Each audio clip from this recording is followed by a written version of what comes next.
very glad to be here presenting today. So today I'm going to be talking about how I used Blackboard Collaborate in my online course to do office hours with my students. So just to get an idea of who's in the room, I was going to do this survey poll online, but we're a small group, so we can just do a show of hands. Has anyone ever used Blackboard Collaborate before? Oh, awesome. Almost everyone. And for those of you who have used it, what kind of things have you used it for? Yeah? Online office hours. Really? Awesome. I can refer to you during my presentation. Anyone else? Yeah? The fact that I support students, a lot of times if they're preparing for an actual collaborate session, sometimes they get very nervous, so they'll call me and we'll kind of run through the session. Okay, great. Or sometimes I'll just use it to show them different things in Blackboard. Very cool. Sort of a little bit, I'll talk about that too, showing them how to use different things. And anyone else? One more person? Yeah? Training and office hours. Training in office hours. Okay, very cool. So I have a lot of people who are familiar with this technology. Yeah, Les. And I use it for classes during the online course and for remediation. Great. So sort of lecture presentation, exam paper review, things like that. So there's lots of different things that we can use Blackboard Collaborate for. So I'm going to talk about one way, which is using it for office hours. So first I'll tell you a little bit about how I became interested in using it for office hours. So I did an online class before. I taught an online class once before, and this was my second time teaching an online class. And I wanted to spice it up a little bit. I wanted to make it a little bit better, enhance it.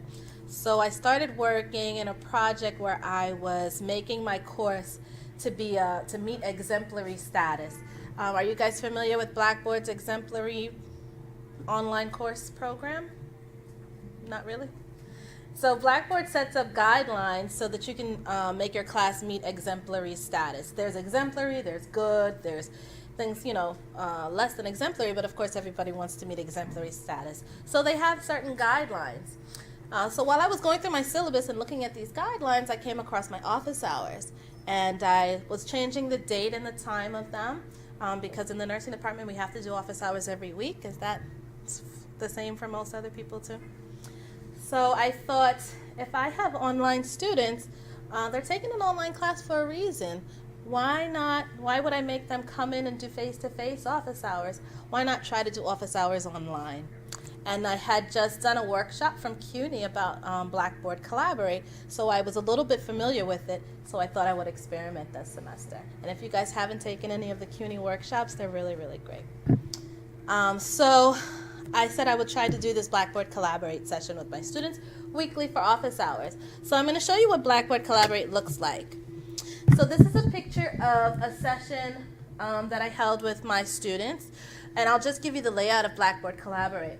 On the top here is a picture of yourself, or if you're using a webcam, it's a live picture of yourself. I put a static picture of myself because I'm a little bit more comfortable with it that way.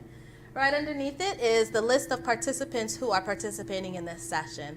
So this was just a sample I brought for this presentation today, but if it was a real session, all the students who are participating in that Blackboard Collaborate session would be listed there. And underneath that, it's like a text chat box. In the middle is the main screen. That's your whiteboard. You can either write in that section, you can type in that section, or you can load PowerPoint slides or any kind of presentation slides.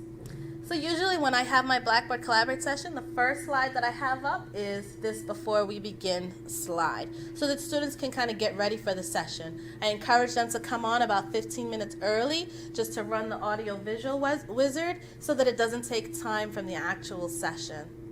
Before this step was another step. I'll send out announcements to the students about the Blackboard Collaborate session. I also created a video tutorial to show the students how to access Blackboard Collaborate session, how to run there's a wizard that it's not called a wizard, a plugin that they have to download. So I walked them through that step by step, showing them exactly where in the Blackboard environment to find it and how to access it. So now they're here. They're in my Blackboard Collaborate session. What are we doing? So it's designed to be just like office hours. So I remembered using office hours when I was in college, and I really only used it for one class which was organic chemistry, for obvious reasons. And it was a real savior to me. All the students came, we went over some things that we didn't understand in class, and it was nice communicating with the professor who I had. It was like 100-person lecture hall, but sitting personally with this professor made me feel a little bit more involved in the course, made me feel like this professor was a person. So this was sort of the same idea. Students could drop in, they can ask questions, they can leave when they want, they can stay and listen to other questions, because most of you know, many students have the same questions. So it's good to hear what other people had to say, and they also learn that way as well. Also, what I did was not just the drop-in session. Sometimes I would do a presentation with the students. So for the first Blackboard Collaborate session, for example, I was teaching the students how to use Blackboard Collaborate. So for the first 20 minutes, I just did a very brief presentation of how to use Blackboard Collaborate. So for example, I would show them, if you had a question, you could raise your hand. And then there's a pointer here that shows them exactly where to find the hand, and so everybody would know where it is. And then the next slide would be practice. So then I'd have everybody practice raising their hand, just so they got an idea of how to do it. And then there were more slides like this. Use the audio-visual wizard, find the call-in number, and then a practice slide. So it just kind of gave them a chance to become familiar with it, because none of my students had ever used it before. And then after that, well, for that session, anytime I did a little presentation, I would record it and save it and post it on Blackboard for students who weren't able to come to the office hours. Another session that I did with my students was a brief orientation about the syllabus, because the first day of class we go over the syllabus, and in an online environment it's a little different. I post the syllabus and you tell me if you have any questions, and I found that students had lots of questions that just were not addressed until later in the semester, and it could have made things a little bit easier for them in the beginning of the semester. So one of the sessions I did was an orientation to our syllabus. So for example, there are certain papers that were due for this course. So I went over what the papers were, when they were due, and other questions that students might have. And then the next slide, I'd ask a question. So for example, for this one I asked, how many reflection papers are due for this course? So I'd give them some information, and then I'd ask them a question just to make sure that they retained it and they understood it. And then I showed them how to answer questions using Blackboard Collaborate. There's a small drop-down. People can choose the answer that they want, so that I can see that everybody is sort of following along.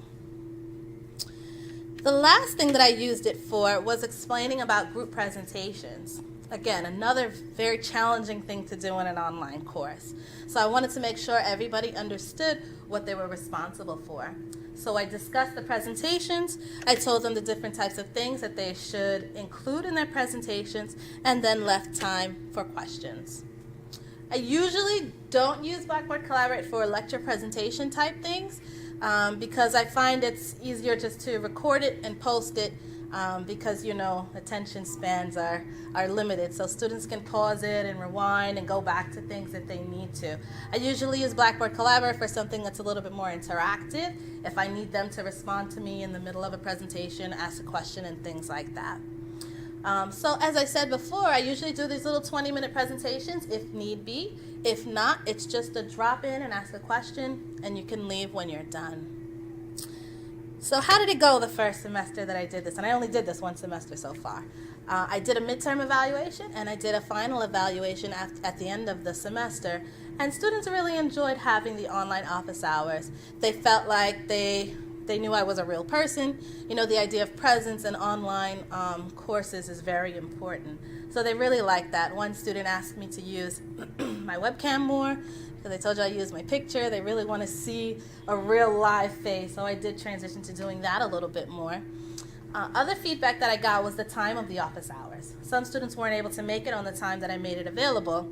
So about midterm, I started alternating days. I did it on one day one week and a different day the next week, and alternated it that way. And I think in my next course, what I'll do is do a survey poll at the beginning of class to see when is the most popular time that students are available. Or take the top 2 popular times and alternate between the 2 of those, so I can capture the most students as possible. So it worked out pretty well for me. I'm gonna make a few adjustments and try it out again next semester, and maybe make another presentation like this next year as another update to this. So if you haven't used it for this purpose before, I would definitely encourage everyone to try to use it. And that's the end of my presentation. I think I got a couple minutes for questions, or should we just move on? Leave the questions for when all the presentations are done at the end Okay. of the session. Thank you guys very much for your attention.